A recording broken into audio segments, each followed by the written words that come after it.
السلام علیکم ورحمۃ اللہ وبرکاتہ۔ یہ دارالسلام اسٹوڈیو ہے۔ اس بار ہم آپ کی خدمت میں پیش کر رہے ہیں فاروق اعظم، انبیاء کی جماعت اور امت کے سب سے افضل انسان ابو بکر صدیق کے بعد اسلام کے دوسرے خلیفہ راشد فاروق اعظم کا درجہ ہے۔ ان کی زندگی کے واقعات دلچسپ ترین انداز میں سنیے، آپ حیرت زدہ رہ جائیں گے۔ بہت سے ایسے واقعات بھی آپ سنیں گے جو اکثر کتابوں میں شامل نہیں ہیں۔ تو آئیے سنتے ہیں فاروق اعظم، پیشکش محمد طارق شاہی۔ اللہ تعالی کا ارشاد ہے، وہ لوگ جو اللہ اور اس کے رسولوں پر ایمان لائے ہیں، یہی تو وہ ہیں جو ان کے پروردگار کے نزدیک صدیق اور شہید ہیں، ان کے لیے اجر اور نور ہے۔ رسول اللہ صلی اللہ علیہ وسلم کا ارشاد ہے، اللہ تعالیٰ نے عمر کے دل اور زبان پر حق جاری کر دیا ہے۔ وہ فاروق ہے جس کے ذریعے اللہ تعالیٰ نے حق اور باطل کے درمیان فرق کیا۔ جماعت اصحاب روشن ستارے ہیں، آسمان پر موجود ستاروں کی روشنی کم و بیش ہے۔ یہی مثال صحابہ کرام رضی اللہ عنہم کی ہے، لیکن ہیں سبھی روشن۔ ان میں سب سے نمایاں، سب سے روشن اور سب سے تابناک بہرحال پہلے 4 صحابہ رضی اللہ عنہم ہی ہیں۔ یہی پہلے 4 اصحاب خلفائے راشدین ہیں۔ عشرہ مبشرہ میں بھی سب سے پہلے انہی کا نام ہے۔ آج ہم آپ کو انوکھی خصوصیات والے انسان کی کہانی سناتے ہیں۔ اللہ کے رسول صلی اللہ علیہ وسلم نے اپنے 10 صحابہ کا نام لے کر فرمایا تھا، میرے یہ 10 صحابہ جنتی ہیں۔ گویا انہیں دنیا ہی میں جنتی ہونے کی بشارت عطا ہوئی۔ ان میں سے ایک سیدنا عمر فاروق رضی اللہ عنہ ہے۔ انبیاء کی جماعت کے بعد اور مسلمانوں کے پہلے خلیفہ راشد یار غار سیدنا ابو بکر کے بعد اس دنیا میں سب سے زیادہ فضیلت دوسرے خلیفہ راشد سیدنا عمر فاروق ہی کو حاصل ہے۔ نبی صلی اللہ علیہ وسلم نے ان کے بارے میں اس طرح دعا فرمائی تھی، اے اللہ، اسلام کو عمر کے ذریعے سے قوت اور عزت دے۔ ان کے زمانے میں اسلامی حکومت 22 لاکھ مربع میل رقبے تک پھیل گئی۔ بعض موقعوں پر ان کی تائید میں آیات نازل ہوئی۔ ان کی خلافت کا زمانہ بہترین اسلامی حکومت کا زمانہ تھا۔ اتنے بڑے حکمران ہوتے ہوئے دوپہر کے وقت شہر سے باہر گرم زمین پر کوئی پتھر وغیرہ سر کے نیچے رکھ کر قیلولہ کر لیتے تھے۔ ان کے واقعات اس قدر حیرت انگیز ہیں کہ سننے والے دنگ رہ جاتے ہیں۔ بڑے بڑے طاقتور حکمران ان کے نام سے کانپتے تھے، جبکہ خود ان کا یہ حال تھا کہ جسم پر کھردرا لباس ہوتا تھا۔ آپ یقیناً ان کی زندگی کے انوکھے اوراق پڑھنا پسند کریں گے، لیکن آج آپ پڑھنے کی بجائے سن کر دیکھیں، آپ کو ایک عجیب سا فرحت بخش احساس ہوگا۔ سیدنا عمر فاروق رضی اللہ عنہ ہجری سال شروع ہونے سے 40 سال پہلے 583 عیسوی یا 584 عیسوی میں مکے میں پیدا ہوئے۔ نبی کریم صلی اللہ علیہ وسلم ان سے 13 سال پہلے دنیا میں تشریف لا چکے تھے۔ والدین نے نام عمر رکھا، کنیت ابو حفص تھی، لقب فاروق تھا، یعنی حق اور باطل میں فرق کرنے والا۔ یہ لقب انہیں نبی کریم صلی اللہ علیہ وسلم نے عطا فرمایا۔ حضرت عمر کا سلسلہ نسب 8ویں پشت میں نبی کریم سے جا ملتا ہے۔ آپ نے دنیا میں آنکھ کھولی تو مکے میں قریش کی سرداری تھی۔ یہ قبیلہ اسماعیل علیہ السلام کی اولاد سے تھا۔ قریش کے آگے چل کر 10 کے قریب قبیلے بن گئے۔ ان میں نبی کریم بنو ہاشم سے تھے، ابو بکر بنو تیم سے اور عمر فاروق بنو عدی سے۔ 10 کے 10 قبیلوں کے سپرد الگ الگ کام تھے۔ مثلا کوئی خانہ کعبہ کی دیکھ بھال کرتا تھا تو کوئی حاجیوں کو پانی پلاتا تھا، کوئی جھگڑوں کے فیصلے کرتا تھا۔ بنو عدی کے ذمے 2 کام تھے۔ قریش کو کوئی ایلچی بھیجنا ہوتا تو یہ بھیجتے تھے۔ دوسرا کام یہ تھا کہ 2 گروہوں میں جھگڑا ہو جاتا تو بنو عدی کا سردار فیصلہ کرتا تھا۔ بنو عدی کے گھر صفا اور مروہ پہاڑیوں کے درمیان میں تھے۔ عمر یہیں پیدا ہوئے اور پرورش پائی۔ ان کے والد خطاب بنو عدی کے سردار تھے۔ جس زمانے میں نبی کریم صلی اللہ علیہ وسلم نے نبوت کا اعلان کیا، خطاب فوت ہو چکے تھے۔ سیدنا عمر کے بچپن کے حالات کسی کتاب میں نہیں ملتے۔ اتنا ذکر ملتا ہے کہ بڑے ہوئے تو باپ نے اونٹ چرانے پر لگا دیا۔ اونٹ چراتے ہوئے کبھی تھک کر بیٹھ جاتے تو باپ مارا کرتا تھا۔ جوانی کی عمر کو پہنچنے تک لکھنا پڑھنا سیکھ لیا تھا۔ نبی کریم صلی اللہ علیہ وسلم نے جب اعلان نبوت کیا تو قریش میں کل 17 آدمی لکھنا پڑھنا جانتے تھے۔ ان میں عمر فاروق بھی تھے۔ اس کے علاوہ انہوں نے سپاہگری، تیغ زنی اور گھڑ سواری میں کمال حاصل کیا۔ گھڑ سواری کا حال یہ تھا کہ اچھل کر گھوڑے پر بیٹھ جاتے۔ کشتی کا فن بھی سیکھا۔ اونچے قد کے طاقتور آدمی تھے، چوٹی کے کئی پہلوانوں سے مقابلے جیتے۔ شاعر نہیں تھے، اشعار پسند کرتے تھے۔ تقریر کرنے کا ڈھنگ بھی آتا تھا۔ مزاج میں غصہ اور سختی تھی۔ جوان ہونے پر تجارت کا پیشہ اختیار کیا۔ نبی کریم نے نبوت کا اعلان کیا تو ان کی عمر 27 سال تھی۔ اس وقت قریش میں بہت اونچی حیثیت کے مالک تھے۔ مکے کے معزز لوگوں میں شمار ہوتا تھا۔ ان کے بھائی زید بن خطاب، بہن فاطمہ بنت خطاب اور بہنوئی سعید بن زید نے جلد ہی اسلام قبول کر لیا۔ لیکن عمر اپنے باپ دادا کے مذہب پر سختی سے قائم رہے، ڈٹ کر اسلام کی مخالفت کی۔ مسلمان ہو جانے والوں کو مارتے پیٹتے تھے۔ مارتے پیٹتے 6 سال گزر گئے، لیکن عمر کسی ایک انسان کو بھی اسلام سے نہ پھیر سکے۔ اس دوران میں کچھ واقعات ایسے پیش آئے جن کی وجہ سے وہ سخت الجھن میں پڑ گئے۔ کبھی اسلام کی طرف مائل ہوتے، کبھی مسلمانوں کے خلاف نفرت محسوس کرتے۔ اس کی وجہ یہ تھی کہ رسول کریم صلی اللہ علیہ وسلم کے متعلق قریش کے کافروں نے مشہور کر رکھا تھا کہ وہ جادوگر ہے۔ اس زمانے میں ایک روز انہوں نے رسول پاک صلی اللہ علیہ وسلم کو حرم شریف کے اندر نماز پڑھتے دیکھا تو وہ آپ کے پیچھے کھڑے ہو گئے۔ اس وقت آپ صلی اللہ علیہ وسلم قرآن پاک کی سورۃ الحاقہ کی بلند آواز میں تلاوت کر رہے تھے۔ اللہ کے کلام نے ان پر بہت اثر کیا۔ انہیں یقین ہو گیا کہ آپ نہ تو جادوگر ہیں اور نہ شاعر ہیں۔ دل میں اسلام کے لیے نرم گوشہ پیدا ہو گیا، لیکن باپ دادا کا مذہب چھوڑنے پر اب بھی تیار نہ ہوئے۔ قاسم بن عثمان کی روایت میں آیا ہے کہ ایک دن طبیعت نے جوش مارا، ارادہ کیا کہ جس ہستی کی وجہ سے وہ الجھن میں ہیں کیوں نہ انہیں ختم کر دیں۔ چنانچہ ننگی تلوار ہاتھ میں لے کر نکلے۔ راستے میں ایک مسلمان نعیم بن عبداللہ مل گئے۔ انہوں نے پوچھا، خیر تو ہے؟ ننگی تلوار لیے کہاں جا رہے ہیں؟ بولے، محمد کو قتل کرنے جا رہا۔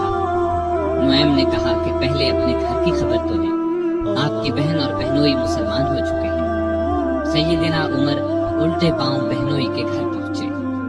اس وقت ان کے بہنوئی سعید بن زید اور فاطمہ بنت خطاب کے گھر میں رسول اللہ صلی اللہ علیہ وسلم کے ایک صحابی خباب بن ارد بھی موجود تھے۔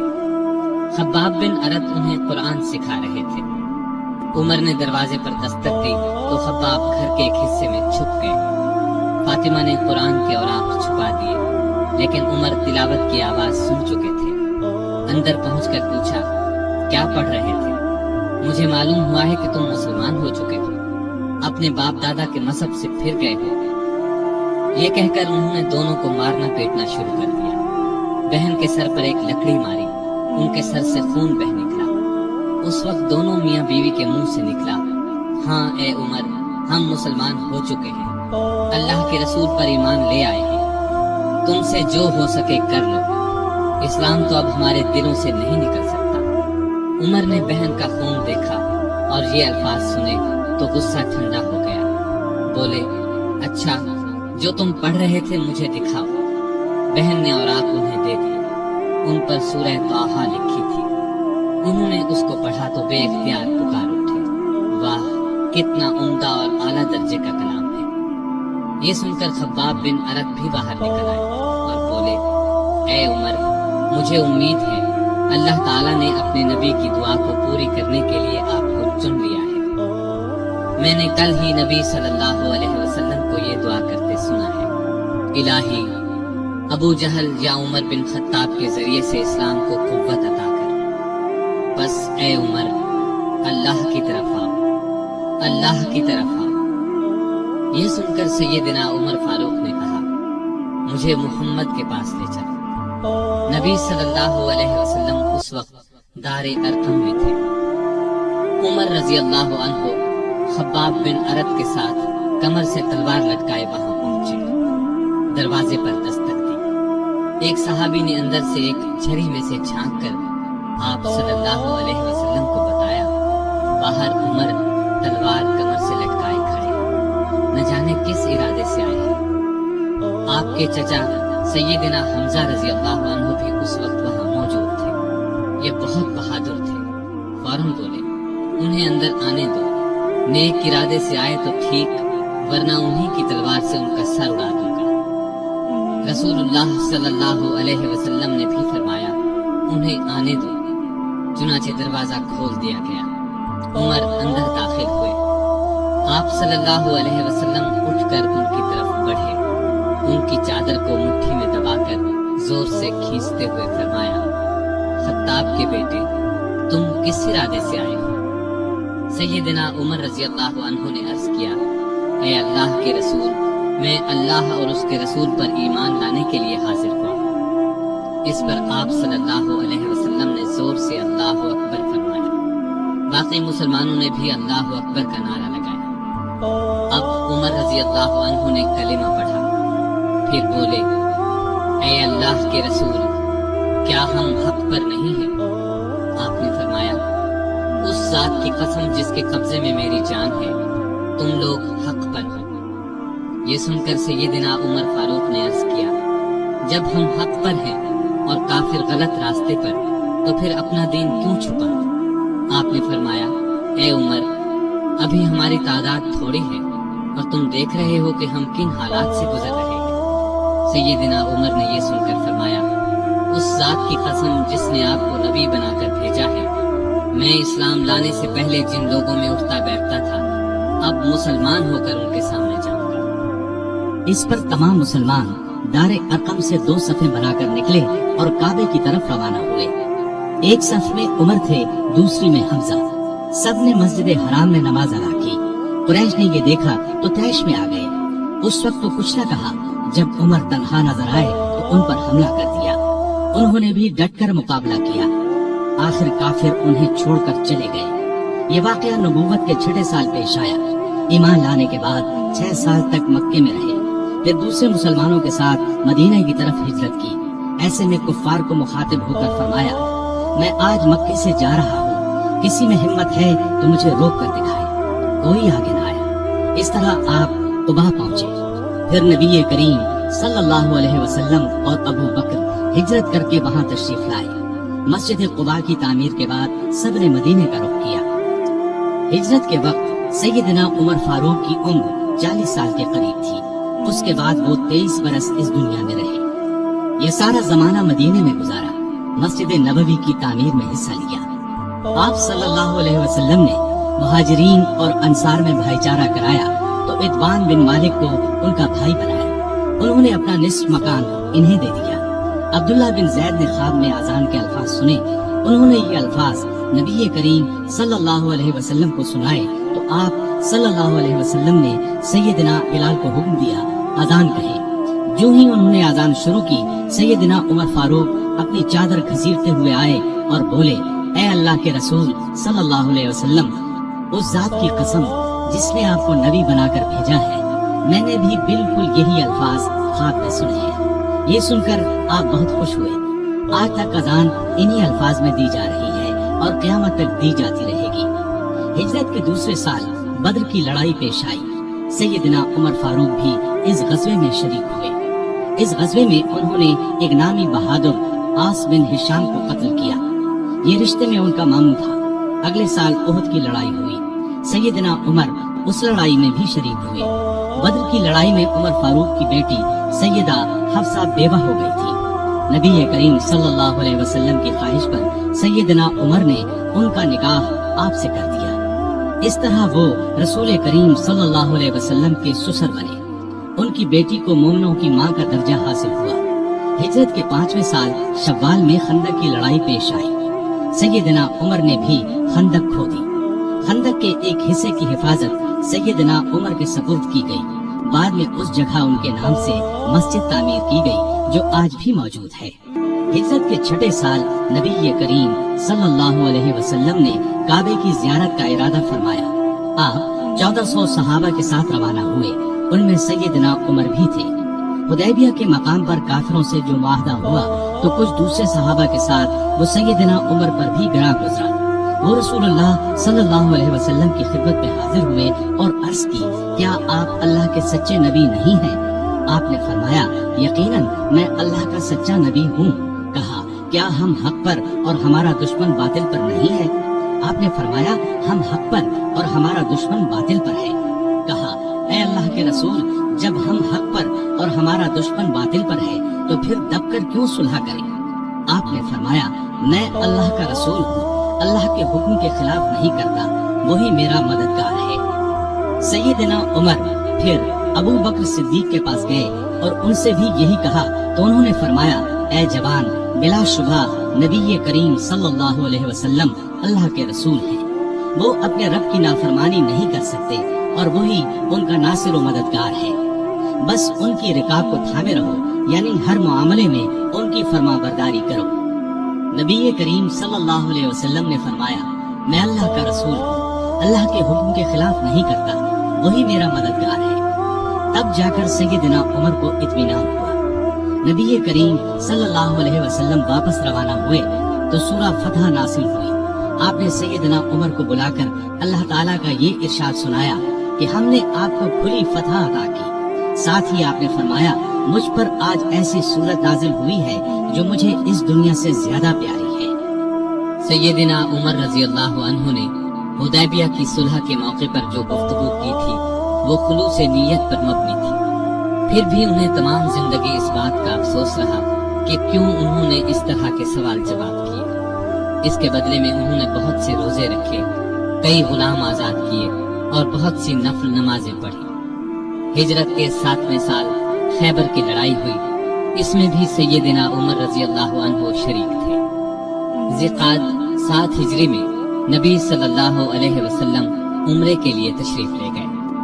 2000 مسلمان آپ کے ساتھ تھے، سیدنا عمر بھی ان میں شامل تھے۔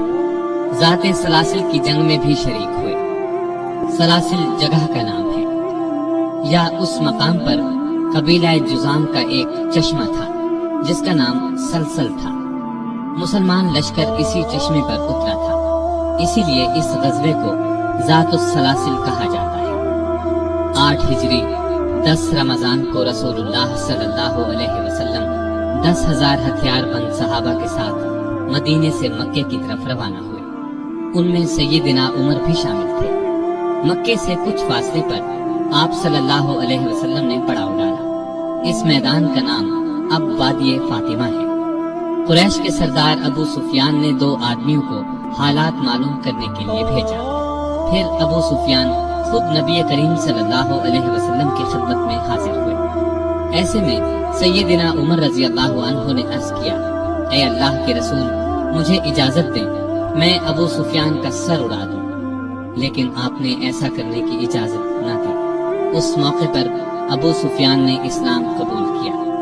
ان کے بعد مکے کے باقی ماندہ لوگ بھی مسلمان ہو گئے۔ فتح مکہ کے بعد غزوہ حنین پیش آیا۔ اس غزوے کی ابتدا میں مسلمانوں کے پاؤں اکھڑ گئے۔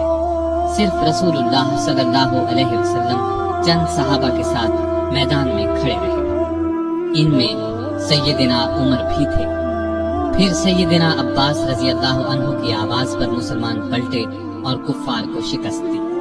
تبوک کی لڑائی کے لیے سیدنا عمر نے اپنے مال کا نصف حصہ نبی صلی اللہ علیہ وسلم کی خدمت میں پیش کیا۔